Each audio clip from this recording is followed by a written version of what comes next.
नमस्कार, good morning. सुबह के 10 बज चुके हैं और आप देख रहे हैं सवाल 10 बजे। आपके साथ मैं हूं मोनिका सिंह और आज हम बात करने वाले अमेरिका और ईरान के बीच एक बार फिर बयानबाजी ने माहौल को गरमा दिया है। पहले खबरें आई कि डोनाल्ड ट्रंप का कहना है कि ईरान बातचीत के लिए दबाव बना रहा है और इसी वजह से जेरेड कुशनर और स्टीव विटकॉफ को पाकिस्तान के जरिए बातचीत के लिए भेजा जा सकता है। लेकिन कहानी यहां नहीं रुकती है, क्योंकि महज 24 घंटे के भीतर ही ट्रंप का बयान पूरी तरह बदल गया। अब वो कह रहे हैं कि हम किसी को नहीं भेज सकते क्योंकि सारे कार्ड हमारे पास है, सारे पत्ते हमारे पास है। यानी पहले बातचीत की तैयारी और फिर अचानक से यू टर्न। अब उधर ईरान का रुख भी बिल्कुल साफ है। ईरान लगातार कह रहा है कि वो जेरेड कुशनर के साथ बातचीत नहीं करेगा क्योंकि उन्हें इजराइल के वो करीब मानता है और स्टीव विटकॉफ पर भी ईरान को विश्वास नहीं है। ईरान का साफ कहना है कि जब तक उस पर लगे प्रतिबंध और ब्लॉकेड खत्म नहीं होते, वो ब्लॉकेड जो हॉर्मुज़ स्ट्रेट में लगे, वो ब्लॉकेड खत्म नहीं होते हैं, तब तक कोई बातचीत नहीं होगी। अब सवाल ये उठता है कि क्या वाकई बातचीत की कोई जमीन बन रही है या फिर ये सिर्फ राजनीतिक बयानबाजी है और दबाव बनाने का ये पूरा खेल था। तो ये बड़ा सवाल है कि आखिर एक तरफ ये तमाम दावे किए जा रहे कि बातचीत के जरिए हल निकाला जाए, लेकिन इस बातचीत के बैकग्राउंड में क्या हो रहा है? इस बातचीत के बैकग्राउंड में युद्ध की तैयारी हो रही है। मिडिल ईस्ट में अमेरिका ने जिस तरह से अपनी सक्रियता बढ़ाई है, दूसरी तरफ जरा ईरान को देखिए। ईरान की तैयारियां भी पुरजोर तरीके से चल रही है। तमाम तस्वीरें, वीडियो सामने आए और ईरान ये बताने की बार बार कोशिश कर रहा है हर अटेम्प्ट में कि वो किसी भी तरीके से यहाँ पर अमेरिका की धमकियों के आगे झुकने वाला नहीं है। अब आपको हम ये बताएंगे कि इस्लामाबाद में दोनों मुल्कों के कौन कौन से प्रतिनिधि जो हैं वो शामिल होने वाले हैं। ये देखिए, ईरान के रिप्रेजेंटेटिव्स, अमेरिका के रिप्रेजेंटेटिव्स। ईरान की तरफ से अब्बास अरागची जो कि ईरान के विदेश मंत्री हैं। अमेरिका की तरफ से ट्रंप के दामाद जेरेड कुशनर, ये ट्रंप के दामाद हैं। ये कोई पोजीशन नहीं है अमेरिकी सरकार में। ईरान की तरफ से इस्माइल बकाई, प्रवक्ता विदेश मंत्रालय के। अमेरिका की तरफ से ट्रंप के विशेष दूत स्टीव विटकॉफ। ये दोनों तरफ के डेलीगेशन हैं जिनके बीच इस्लामाबाद में बातचीत होनी है। और इसके अलावा देखिए, डील में भ्रम की बात हम कर रहे हैं। अमेरिकी ब्लॉकेड खुलवाने पर ईरान अड़ा हुआ है। ईरान ये लगातार साफ कह रहा है कि जब तक ये जो ब्लॉकेड है स्ट्रेट ऑफ हॉर्मुज़ में, ये आप नहीं खोलेंगे, बात नहीं होगी। वार्ता पर हाँ ना के कंफ्यूजन से कहीं ना कहीं नेगेटिव संदेश जा रहा है, भ्रम की स्थिति उत्पन्न हो रही है। ये संदेश जा रहा है कि क्या वाकई में आप इस बातचीत के लिए संजीदा है या नहीं। बातचीत के साथ जंगी तैयारी में अमेरिका क्यों जुटा हुआ है? अगर आप बातचीत के इतने हिमायती हैं तो आप जंग की तैयारी क्यों कर रहे हैं? एक बार कैंसिल हो चुकी है सेकेंड दौर की वार्ता। अब ऐसे में इस पर भी संशय के बादल मंडरा रहे हैं कि वार्ता जब एक बार कैंसिल हो चुकी है, ईरान के 10 पॉइंट प्लान को लेकर मतभेद है। ईरान के जो 10 पॉइंटर्स हैं उस पर भी सामंजस्य नहीं बन पा रहा है। सीजफायर की शर्तों पर दोनों पक्षों के बयान आक्रामक है।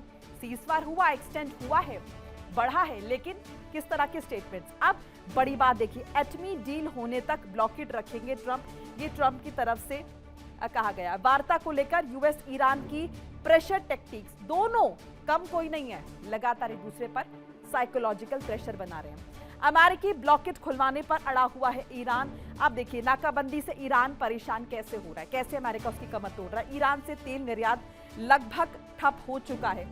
वो ईरान जिसका व्यापार तेल के भरोसे है, उसमें तेल इतना ज्यादा जमा हो गया है, वो व्यापार नहीं कर पा रहा, वो उसे एक्सपोर्ट नहीं कर पा रहा। क्यों? क्योंकि वहां पर ब्लॉकेज है अमेरिका का।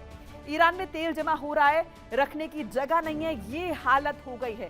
इससे होगा क्या? ऐसे प्रोडक्शन रोकना पड़ेगा, यानी कि ईरान की अर्थव्यवस्था पर बड़ा प्रहार। समुद्री स्टोरेज में भी 2-3 दिन का ही तेल रख सकते हैं। एक तरफ तेल नहीं है, दूसरी तरफ तेल रखने की जगह नहीं है। इतना तेल है, इतना तेल है। ये वही तेल है जो अमेरिका, माफ कीजिएगा, ईरान के लिए अमृत समान है। खार द्वीप से 90% तेल का उत्पादन करता है ईरान। अब ऐसे में ये जो प्रोडक्शन हो रहा है लगातार, इस द्वीप पर भी अमेरिका की कहीं ना कहीं नजर, इस पर कब्जा कर ले, इस तरह के स्टेटमेंट्स आ चुके हैं अमेरिका की तरफ से। ऑयल स्टोरेज खत्म होने से तेल के कुएं बंद हो जाएंगे। कहां रखेंगे इतना तेल? ऐसे में कहीं ना कहीं स्टोरेज को लेकर सवाल उठ रहा है। लंबे समय तक कुएं बंद हुए तो दोबारा इस्तेमाल करना मुश्किल हो जाएगा और यही टैक्टिक्स तो अमेरिका अपना रहा है। रोजाना लाखों बैरल उत्पादन क्षमता खत्म हो सकती है। यानी कि जिस तेल के भरोसे ईरान, उस पर कहीं ना कहीं संशय के बादल अगले कई सालों तक भारी नुकसान झेलना पड़ सकता है। और ऐसे में इसे भी प्रेशर टैक्टिक्स हम मान रहे हैं। ऑयल स्टोरेज खत्म होने से तेल के कुएं बंद होंगे। अगर बंद हो जाएंगे तो ईरान फिर किस भरोसे आगे सरवाइव करेगा, क्योंकि यही तो उसका, अगर हम देखें, एकमात्र बड़ा जरिया है ईरान का जो आर्थिक व्यवस्था, जो उसकी अर्थव्यवस्था है, उसको मजबूत करने के लिए। तो ये वो तमाम ऐसी चीज़ें हैं जिन्हें लेकर सवाल उठ रहे हैं। ये अमेरिका कोशिश कर रहा है कि एक तरफ ब्लॉकेड हमने लगा दिया है ताकि आपके पास तेल का उत्पादन तो हो रहा है, लेकिन इसे आप एक्सपोर्ट नहीं कर पाएंगे। जो भी जहाज गुजरेंगे ईरान से, उन पर अमेरिका हमला करेगा, अटैक करेगा, उन्हें आगे नहीं जाने देगा। और जो टोल देंगे ईरान को, उनके साथ भी यही होगा। अब इन सब के बीच वार्ता को लेकर डोनाल्ड ट्रंप का बड़ा बयान। वार्ता को लेकर डोनाल्ड ट्रंप की तरफ से स्टेटमेंट। विटकॉफ कुशनर का इस्लामाबाद दौरा रद्द, नहीं जाएंगे विटकॉफ और कुशनर दोनों। ईरान से वार्ता के लिए इस्लामाबाद दौरा रद्द। ईरान के रुख के चलते यह फैसला डोनाल्ड ट्रंप ने लिया है। विटकॉफ कुशनर इस्लामाबाद नहीं जाएंगे, ये डोनाल्ड ट्रंप की तरफ से कह दिया गया है। इसके साथ ये कह दिया गया कि 18 घंटे की इस यात्रा के कोई मायने नहीं है, कोई मतलब नहीं है। और इसी पर खास बातचीत के लिए मेहमानों का पैनल जुड़ चुका है कि करके तारुफ करा देते हैं। Group captain doctor Ian Jha, retired रक्षा विशेषज्ञ के तौर पर जुड़ रहे हैं। Commander doctor Bhushan Diwan, retired रक्षा विशेषज्ञ के तौर पर जुड़ रहे हैं। डॉक्टर ब्रह्मदीप अलूने, विदेश मामलों के जानकार। आप तीनों का बहुत बहुत स्वागत है। सबसे पहले झा साहब का रुख कर लेते हैं। झा साहब, ये डोनाल्ड ट्रंप का फैसला लेना कि जैरेड कुशनर और विटकॉफ अब नहीं जाएंगे इस्लामाबाद, इसके क्या मायने निकाले? ये जो फैसला उनका है ये रिएक्टिव है। पहले सबसे पहले आप सबों को नमस्कार। दिमाग से बातें निकल गई थी कि हमारे पैनलिस्ट काफी दिनों से साथ साथ हैं। आप सबों को मेरी शुभकामनाएं हैं। आप लोग सब मतलब you should grow up in where you are than that। तो अभी सबसे पहले जो है कि ये वार्ता जो कैंसिल हुई है, इसका एक कारण है, ये रिएक्शनरी है।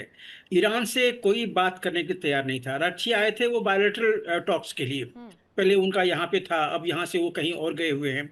आज के दिन में जो अराक्षी है वहाँ पे नहीं है पाकिस्तान में, तो वार्ता किससे होगी?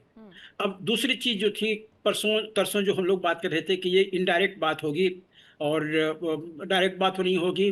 पाकिस्तान पहले ईरान से अपने व्यू पॉइंट लेगा, उसके बाद अमेरिका से व्यू पॉइंट लेगा, उसके बाद मिड पाथ निकालेगा। तो उसका तो कहीं संभावना ही नहीं है, क्योंकि डिसीजन लेने वाले जो है अमेरिका की तरफ से, चाहे वो वहाँ के वाइस प्रेसिडेंट हों, चाहे प्रेसिडेंट हों, या फिर फॉरेन सेक्रेटरी हों, वो नहीं आ रहे हैं। तो जो जो उनके दामाद हैं वो तो डिसीजन लेने से रहे, और उनके डिसीजन पे किसी को भरोसा भी नहीं है।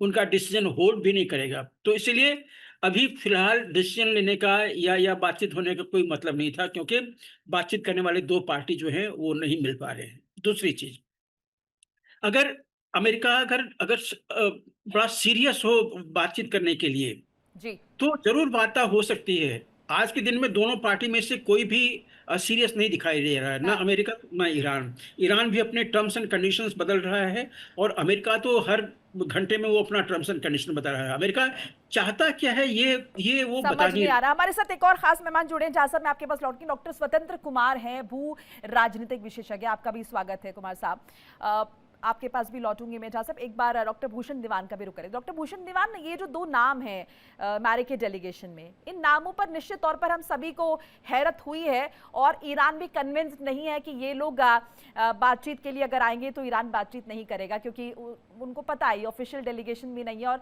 जिस तरीके का जिक्र हुआ है कि भाई उनका रुख जो है वो इजराइल की तरफ है। बहरहाल, क्या यही वो वजह तो नहीं है जिस वजह से अमेरिकी राष्ट्रपति डोनाल्ड ट्रंप कह रहे हैं कि अब ये नहीं जाएंगे? कि आपको इन नामों पर असहमति थी ना, अब ये नहीं जा रहे, अब अगर बातचीत कर रही है तो फोन करिए।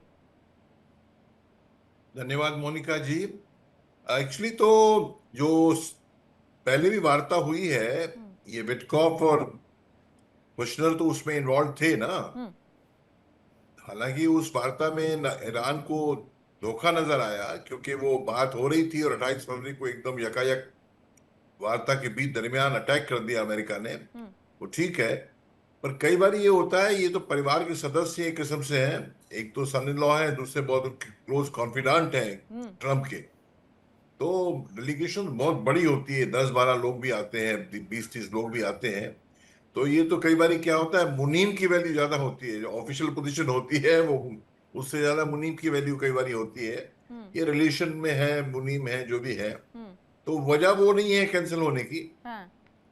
वजह तो ये है कि देखिए, चीज वो करनी चाहिए जिसमें कुछ रिजल्ट मिलने का चांस हो। अमेरिका को पता है ये बात, जब हम जा रहे हैं ईरान तैयार नहीं है, मैसेजेस उनके ईरान के तो आ ही चुके थे वाया तो सर इतना पाकिस्तान। ड्रामा करने की क्या जरूरत पहले से कि वार्ता के लिए इस्लामाबाद आना है, इतना लंबा चौड़ा, पहले फेज की भी हुई, दूसरे फेज की भी हुई, अब अगर यही डिसीजन लेना है कि 18 घंटे क्यों हम ट्रैवल करें? हाँ मोनिका जी, वो तो बताने के लिए दुनिया को हम तो तैयार हैं कि गलती ईरान की है। ईरान तो बिल्कुल मान नहीं रहा है, बिल्कुल अड़ा हुआ है। और ईरान भी क्यों आया, उनको भी पता है कुछ होने वाला नहीं है। फिर भी ईरान पाकिस्तान तो नजदीक है, आ गए वो। और हम तो आए हैं बताने अपनी बात। अब नहीं आता अमेरिका तो अमेरिका की मर्जी। ये नैरेटिव का वॉरफेयर है, नैरेटिव गेम है। और मेरी समझ में पक्की बात है, एक पक्की बात है, दिखावे कुछ भी कर रहे हो, मैं बताऊं आपको, दोनों सीज फायर चाह रहे हैं। इस स्थिति में दोनों सीज फायर चाह रहे हैं। आपने बड़ा अच्छा पॉइंट रेज किया मोनिका जी, जो स्टोरेज कैपेसिटी जो ऑयल की है ईरान के पास, वही खत्म हो रही है। तो वही खत्म हो रही है, तो जो कुएं से तेल निकलेगा उस कुएं को बंद कर, उन कुओं को बंद करना पड़ेगा। जब बंद करेंगे तो स्टोर नहीं कर सकते आप, क्योंकि एक्सपोर्ट नहीं हो रहा है, स्टोर करना, स्टोर की कैपेसिटी खत्म है। और उन कुओं को अगर आप बंद करेंगे, वो कुएं डैमेज हो जाएंगे और ऑलमोस्ट परमानेंटली डैमेज हो जाते हैं। ये उनकी कैपेसिटी जब दोबारा खर्चा करके रिज्यूम भी किया जाएगा, रिपेयर भी किया जाएगा, 20-30% से ज्यादा। ये ईरान की मजबूरी ये है। और अमेरिका की मजबूरी क्या है? अमेरिका तो आप जान ही रहे हैं, उतावला है यहाँ से छूट के जाने को, पर नाक बचा के, ये नहीं कहते मैंने घुटने टेक दिए। इसलिए दोनों के। ठीक है डॉक्टर ब्रह्मदीप अलूने, आपका पर्सपेक्टिव क्या है? क्या, क्योंकि हम देख रहे हैं डे वन से यहाँ पर प्रेशर टैक्टिक्स जो है वो डेवलप की जा रही है, दूसरे पर दबाव मनोवैज्ञानिक तौर पे बनाया जा रहा है। अब ये अमेरिका का कहना है कि 18 घंटे क्यों बर्बाद करेंगे, क्या ये भी एक प्रेशर है डेवलप करना, कहीं ना कहीं कोशिश है कि ईरान को ये बताया जाए कि अब नहीं करनी बात, पहले बातचीत के लिए हम कह रहे थे अब नहीं करनी बात, अब देख लो, अब इसके बाद युद्ध होगा, और इसका इम्पैक्ट क्या पड़ेगा ईरान पर? तो डोनाल्ड ट्रंप है वो बहुत विरोधाभासों से घिरे हुए पर्सन है। इस साल वहां पर चुनाव होने वाले, कांग्रेस के 1/3 जो सीटों पर सीनेट के चुनाव होने वाले हैं। तो और दूसरी तरफ उनका विरोध भी बढ़ रहा है देश में। तो क्या वो सीनेट का चुनाव जीत पाएंगे, क्या वो कांग्रेस का चुनाव जीत पाएंगे? यदि नहीं जीत पाते हैं तो फिर उनके जो निर्णय होते हैं उस पर मोहर कैसे लगेगी, और फिर तो वो जस्टिफाई कर ही नहीं पाएंगे। तो वो दो बातें, यदि ईरान का युद्ध जल्दी से समाप्त होता है तो उनके लिए बहुत फायदेमंद होगा, लेकिन उनको युद्ध समाप्त करने के साथ साथ अपने आप को जीतता हुआ भी दिखाना है। लेकिन यह जो युद्ध जहां पर फंस गया है, अब आप देखिएगा, दो चीजें हैं। यदि आप लंबे समय तक घेराबंदी करते हैं ईरान की, तो ईरान निश्चित तौर पर हमला करेगा हार्मुज पर। और यदि ईरान ने हमला किया तो ईरान के जो हमले होते हैं बहुत सस्ते ड्रोन से होते हैं, जबकि अमेरिका का जो जवाब होता है वो अरबों डॉलर से जवाब होता है। तो आप जितने लंबे समय तक इस नाकेबंदी को करोगे उतना ही ईरान को नुकसान होगा, लेकिन ईरान के जवाब का क्या आप सामना कर पाएंगे? तो बात यह है कि यहां पर जो अब आने वाले 2-3 महीने, और खासकर जो ट्रंप की यात्रा 14-15 मई को जो वो चीन जाने वाले हैं, तब तक यह युद्ध जो है वो नहीं होगा। मुझे नहीं लगता कि होगा, क्योंकि चीन की भूमिका बहुत महत्वपूर्ण हो जाती है। यदि चीन और अमेरिका की बड़ी डील होती है तो निश्चित तौर पर चुनाव में फायदा मिलेगा ट्रंप को। इस डील से यह भी फायदा मिल सकता है कि ईरान को लेकर भी कोई डील हो जाए, क्योंकि ईरान जो है वो पाकिस्तान की बात को नजरअंदाज कर सकता है, क्योंकि पाकिस्तान एक मध्यस्थ है, पाकिस्तान एक गारंटर नहीं है। और ईरान ने बहुत स्पष्ट कहा है कि हमको अब इस बात की गारंटी चाहिए कि ईरान में हमला नहीं हो। तो ईरान में हमला नहीं हो उसकी गारंटी चीन दे सकता है, लेकिन इतिहास रहा है कि चीन तो कभी किसी का गारंटर बना ही नहीं है।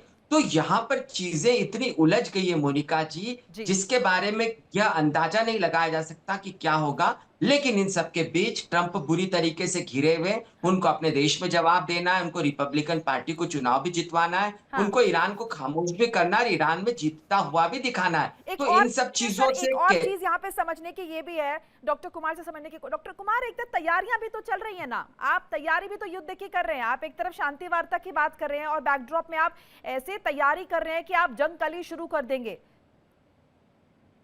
जी मोनिका जी, मैं एक्चुअली दीवान साहब ने एक बड़ी इंपॉर्टेंट बात कही थी कि दोनों पार्टी चाहती हैं कि सीज फायर हो और ये युद्ध खत्म हो जाए, लेकिन म्यूचुअल ट्रस्ट का अभाव है। चाहते दोनों हैं, लेकिन आपस में विश्वास नहीं है। तो आप देखिए, जब ट्रंप साहब ने पहले चरण में जब वार्ता शुरू की थी ईरान के साथ, तो जेरेड कुशनर और स्टीव विटकॉफ साहब को, दोनों को भेजा था। स्टीव विटकॉफ उनके बड़े क्लोज फ्रेंड है, गोल्फ खेलते हैं उनके साथ, रियल एस्टेट कारोबार से जुड़े हुए हैं। कुशनर साहब जो है वो मिडिल ईस्ट मामलों में काफी लंबे समय से इन्वॉल्व रहे हैं, और सऊदी अरबिया के साथ उन्होंने डील भी की थी, $100 बिलियन की हथियार बेचे थे उन्होंने।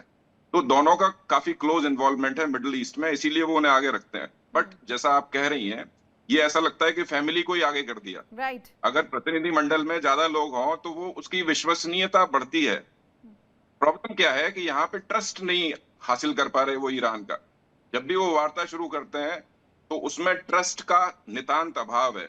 और देखिए, दूसरी बात मैं आपको बताऊं, जो इन्होंने नाकेबंदी की हुई है हॉर्मुज की, अभी जैसे हमारे एक्सपर्ट साहब बता रहे थे कि कई सारे मल्टीपल इश्यूज वहां से जनरेट हो सकते हैं। ट्रंप साहब को ये दिखाना है कि भाई घर पे उन्हें चुनाव लड़ना है, कि हमारी स्थिति मजबूत है। तो मैं आपको बताऊं, एक काम वो जरूर करेंगे। आप अमेरिकन यूएस जो क्रूड एक्सपोर्ट्स हैं, आप उनकी तरफ देखिए। क्रूड एक्सपोर्ट पिछले 40 दिनों में 4 गुना बढ़ गया है अमेरिका का। यानी कि अमेरिका अब पूरी दुनिया में ज्यादा ऑयल एक्सपोर्ट कर रहा है, और हॉर्मुज पे नाकेबंदी करके बैठा है, जहां से 20% ऑयल दुनिया का निकलता है। तो प्रॉब्लम क्या होगी? प्रॉब्लम ये होगी कि जितनी एशियन इकोनॉमीज हैं वो डिपेंडेंट है मिडिल ईस्ट के ऊपर। मिडिल ईस्ट से ही सारा ऑयल उनका आता है, वहां पे समस्या होगी। अब अगर बहुत लंबी सप्लाई चेन आप बनाएंगे, यूएस से मान लीजिए इंडिया ऑयल लेके आते हैं, या यूएस तो से आप चाइना या वित्तीय वियतनाम, हम पे सर बिल्कुल वित्तीय बोझ पड़ेगा और कॉस्ट बढ़ जाएगी। अभी एक्सपर्ट्स का मानना ये है कि अगर ये घेराबंदी रहेगी तो $150 तक जा सकता है पर बैरल ऑयल। और अगर ऑयल महंगा होगा तो क्योंकि अमेरिका एक्सपोर्ट बढ़ा रहा है तो उसके फायदे बढ़ जाएंगे। तो ट्रंप साहब बाद में ये दिखा के निकल सकते हैं कि देखिए, वहां पे हमने घेराबंदी की, यहाँ पे हमने तेल का भाव बढ़ा लिया, अमेरिका को फायदा हो गया, हम जीत गए। यानी वो तो अमेरिका इसी तरह फर्स्ट की की हरकतें नीति का करते जो हैं। ढिंडोरा वो पीटते हैं, यहाँ पर वो काम आएगा। जहाँ साहब यहाँ पर डॉक्टर कुमार जिक्र कर रहे हैं, विश्वास नहीं है, भरोसा नहीं है, कैसे होगा? दोनों सीजफायर चाहते हैं लेकिन विश्वास नहीं। अब ये विश्वास आएगा कैसे? एक तरफ आप जंग की तैयारी कर रहे हैं और डरा रहे हैं, और लगातार ये कह रहे हैं कि हम जंग कर देंगे अगर हमारी बात नहीं मानी, हमारी डील अगर नहीं हुई तो ऐसा होगा। तो कैसे वो कॉन्फिडेंस डेवलप होगा? बातचीत होगी कैसे असल में? और अब तो ये यू टर्न भी हो गया है। अब इस यू टर्न के बाद क्या हम ये समझे कि अब बातचीत नहीं होने वाली है, या फिर जैसे डोनाल्ड ट्रंप कह रहे हैं कि फोन करें हमें और उसके बाद बात होगी?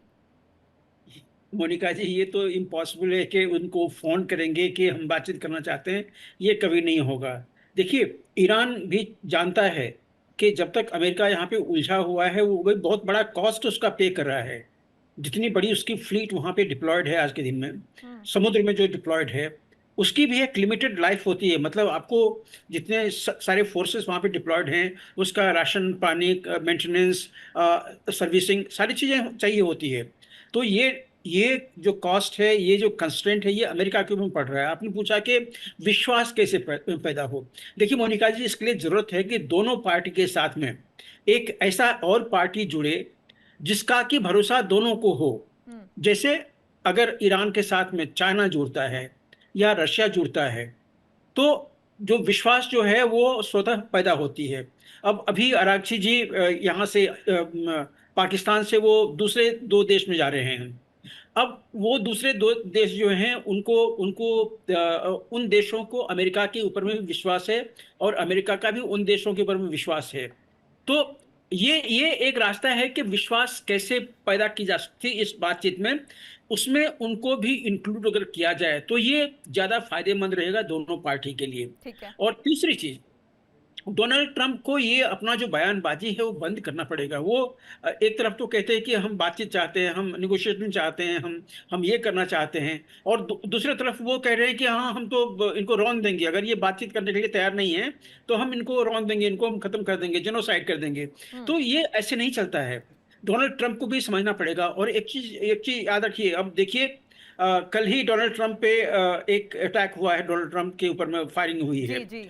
ये अगर डोनाल्ड ट्रंप यहाँ पे खमैनी को मारने के लिए ऑर्डर दे सकते हैं, उनको एलिमिनेट करने के लिए ऑर्डर दे सकते हैं, तो क्या ये जो रेडिकल देश हैं, ये जो जहां पे जिनके पास उनके टेररिस्ट के भंडार हैं, हाँ। क्या ये भी ऐसा कोई आदेश दे सकते हैं कि डोनाल्ड ट्रंप को एलिमिनेट कर दो? हाँ। ये सब चीजें काफी हालांकि जहां साहब डोनाल्ड ट्रंप ने इसके लिए भी पोस्ट किया, उन्होंने कहा कि ईरान का हाथ तो नहीं हो सकता, और ऐसे में कहीं ना कहीं खुद इस बात को उन्होंने जताया कि अंदरूनी जो चीजें वो इसके लिए जिम्मेदार हो सकती है। इसमें एक और पॉइंट है जिस पर अभी डिस्कशन करने का खैर वो वक्त नहीं है, जिस पर कहा जा रहा है कि कहीं प्लान्ड तो नहीं है ये अटैक। बहरहाल दीवान जी, हम अभी अपने टॉपिक पे ही लौटते हैं और अभी हम विश्वास की बात करें, कैसे विश्वास आएगा। इसके साथ साथ अभी जिस तरीके से यूटर्न डोनाल्ड ट्रंप ने लिया है, विश्वास की कमी हम देख रहे हैं। इसके साथ साथ ईरान में जो लीडरशिप का अभाव है, आपको लग रहा है उस लीडरशिप के अभाव की वजह से भी ये बातचीत जो है और टलेगी?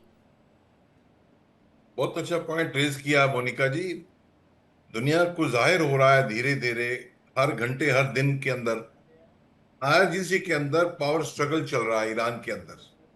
जब पावर स्ट्रगल चल रहा है तो ये जो लोग आ रहे हैं वार्ता करने ईरान से, उनकी बात ईरान एज ए देश उसको उस पर कायम रहेगा कि नहीं रहेगा। और ट्रम्प ट्राई कर रहे हैं कि शायद 2-4 दिन और मिल जाए तो उस टाइम शायद स्थिति क्लियर हो जाए और हमारा हाथ ऊपर हो जाए। पर हाथ तो ऊपर होने वाला नहीं है। अगर ट्रम्प साहब भी चाहते हैं कि सीज फायर हो, ईरान भी चाहता सीज फायर हो, तो ट्रम्प को ये उनके लिए नुकसानदायक हो जाएगा अगर वहां ईरान में कोई ऐसा बात करने वाला सिंगल अथॉरिटी नहीं है। किससे बात करोगे आप? मुझे तो आ रही, आपको आ रही है? जी जी जी दीवान जी, सुन पा रही हूँ। हाँ। तो इसलिए आपको पता है जब इंडिया के अंदर भी जेएनके के टेररिस्ट हों या नागालैंड के टेररिस्ट हों, अगर आप टेररिस्ट में कोई पावर में नहीं है, आप बात किससे करोगे? संधि कैसे होगी भाई? तो अमेरिका के भी बस में यही चीज है के फेवर में ये चीज जाती है कि वहां कोई अथॉरिटी हो। हालांकि अंडर पावर स्ट्रगल ईरान में शुरू हो गई है। अभी आपने कहा मोनिका जी, विश्वास कैसे जीते? विश्वास तो देखिए, दूध का जला छाछ को भी फूंक मार मार कर पीता है।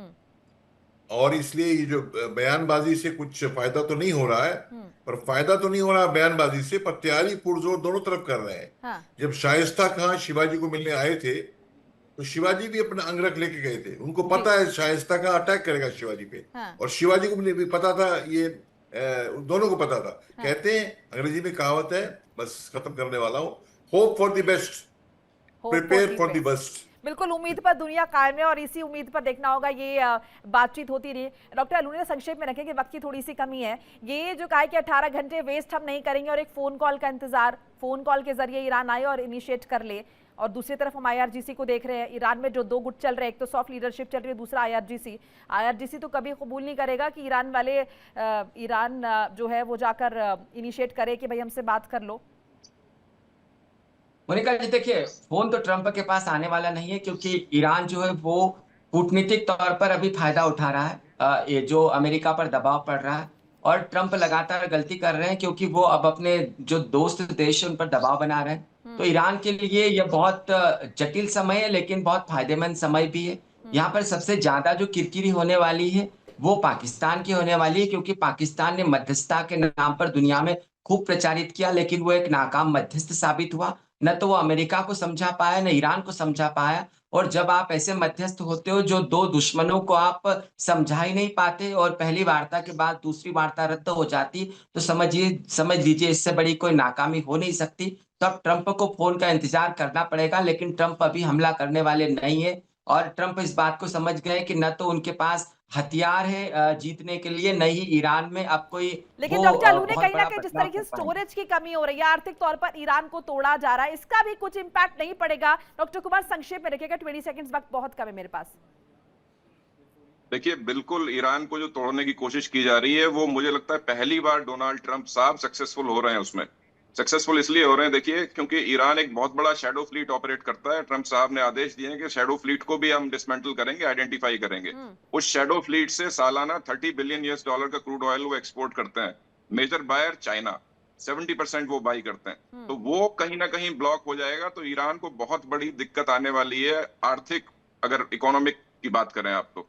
तो ये एक चोक पॉइंट बनेगा उनके लिए। दूसरी तरफ अमेरिका देखिए अपना क्रूड ऑयल एक्सपोर्ट बढ़ा के वो फायदा ले रहे हैं। पहली बार मुझे लगता है डोनाल्ड ट्रंप इस पूरे सिनेरियो में पॉजिटिव स्थिति में पहुंच गए हैं, अभी तक नहीं थे।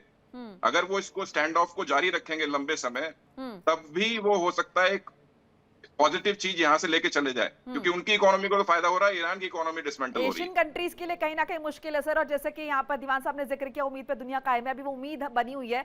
देखिए इंडिया डेली 24/7 अब आपकी स्मार्ट टीवी पर। इंडिया डेली मौजूद है सभी डिजिटल प्लेटफॉर्म पर लाइव और लगातार। इंडिया डेली 24/7 हर दिन राष्ट्र को समर्पित।